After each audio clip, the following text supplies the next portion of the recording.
mais sant yàlla bu baax maintenant c'est décidé que phase nationale yi incha allah fii lay amee dans la région de Diourbel. Alors ñu retenir ne que Mbacké sud la Diourbel sud la ak Bambey mais Diourbel comme que stade bi paregul dañu retenir Touré Monde noonu tuddee Touré Monde. Alors donc la ñu retenir pour le football. Pour les activités culturelles et scientifiques, ça c'est à partir du CRD de demain lañ koy décider. Activité culturelle xam nga am na animation am na aussi théâtre. Pour les activités scientifiques, vous savez qu'on organise une université avec beaucoup de thèmes qui sont importants. Loolu aussi demain avec l'autorité, les autorités, ceux qui vont représenter l'État au CRD et le gouverneur, on va voir fan lañ koy domicilier. Mais dès à présent on peut noter quand même mën nañu wax ne que am nañu satisfaction morale am satisfaction morale bi mooy engouement bu domiciliation phase yi suscité au niveau de la population. Gis nañu ne que ñëpp ñu ngi xaar, n'est-ce pas? Loolu moo ñu neex, loolu moo ñuy galvaniser. Soo xoolee fii actuellement nii mën naa wax ne tous les responsables du navétane de Mbacké et de Touba du département de Mbacké laa bëggoon wax sont là avec nous. Bu ñu jógee léegi aussi Bambey c'est la même chose su ñu jógee fii Diourbel lañ jëm xam naa c'est la même chose. Donc loolu bànneex la dafay mel ni que gars yi dañ doon xaar alors phase yi ñu domicilier ko fii. Il y aura 32 équipes seniors, 20 équipes cadettes et il y aura 14 troupes théâtrales. Bien que tout à l'heure bu may ñëw rek ku nekk bëgg équipe am bokk mais tout le monde ñëpp mënuñ bokk aussi. Xam nga phase nag soo gisee ñu def ko nii c'est pour donner la chance aux équipes yu nga xam ne mësuñu gis phase mësuñu qualifier phase ba tax ne am na ñuy qualifier am na ñu xam ne dañ leen di invité. Donc tey jii nii fu may waxante ak yéen lu ñu dafa gub yëpp mën naa wax ne conditions yi réunir na léegi nag su dee dañuy xool ci rétroviseur lan mooy indi phase yi fii Matam lañ ko naroon def ñu délocaliser ko. Bu ñu ko délocaliser on l'a pas délocalisé aujourd'hui pour indi ko Mbacké aujourd'hui dañu délocaliser informe ORCAV yi informe les Sénégalais que phase yi mëntul am Matam ndax lii ak lii ñu toog xaar mu am ay régions yi manifester les régions qui sont manifestées le président de Ziguinchor est là avec moi bu muy jógee foofu Ziguinchor di ñëw dafa indoon lettre am pour dire nañ ko jox cahier de charge bi. Au-delà de loolu il y a aussi l'axe Kaffrine kon Nioro Kaolack ak Fatick. Au-delà de loolu il y a Dakar et une partie de Thiès Dakar Rufisque. Mais finalement ñun suñu attention lu mu retenir mooy de faire ça ici à Diourbel. Mais comme je l'ai dit il y a pas de regret pour le moment ñaanu yàlla sax regret am. Di gërëm président de la Ligue de football Abdoulaye Fall, n'est-ce pas? Abdoulaye Fall mooy tax ñu xam honorable député.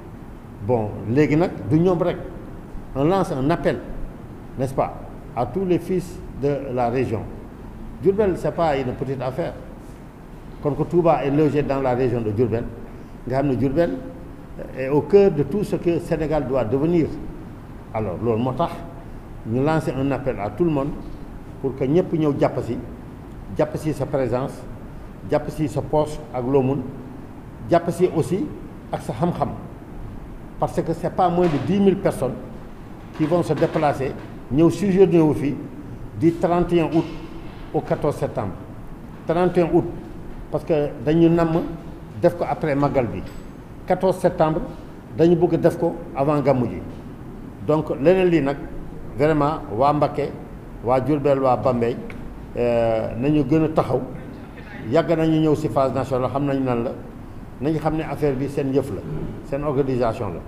Le budget est de 186 millions, n'est-ce pas? Budget bi 186 millions la am nañu yaakaar ne après le CRD le budget va être bouclé. Xam nga pour man le budget ce qui le fait rek c'est la mobilisation humaine. Aujourd'hui je peux dire que le budget il n'est pas bouclé mais ce qui boucle le budget c'est l'engouement que suscitent ces phases-là au niveau de la région. Partout où nous sommes passés nous avons senti que la population elle attend ces phases-là. Bon, bien qu'il y a toujours des gens qui ne sont pas d'accord. On dit que nous sommes d'accord avec Allah. Mais lolo, ça ne va pas arrêter la mer. La mer, on ne peut pas l'arrêter avec les bras. Ce qui est certain, c'est que la décision elle est déjà prise en accord avec l'État du Sénégal. Les phases auront lieu dans le territoire régional de Diourbel. Donc aujourd'hui, cette forte mobilisation de nos démembrements, des 3 ODCAV, dans leur cave, des zones, des ASC dans leur globalité, montre que, s'il plaît au bon Dieu, nous aurons à faire de belles phases.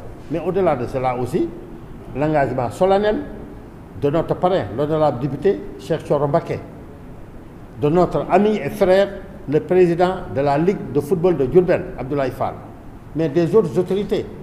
Le maire le chef de cabinet du maire de Bambey que nous avons rencontré, les autorités municipales, le maire de Touré-Monde que nous avons rencontré tout à l'heure, montrent qu'effectivement, les gens attendent ces phases-là. C'est des phases qui vont mobiliser au moins 10 000 Sénégalais. Il y a certains qui sont là avec nous, ont l'habitude d'aller au niveau des phases.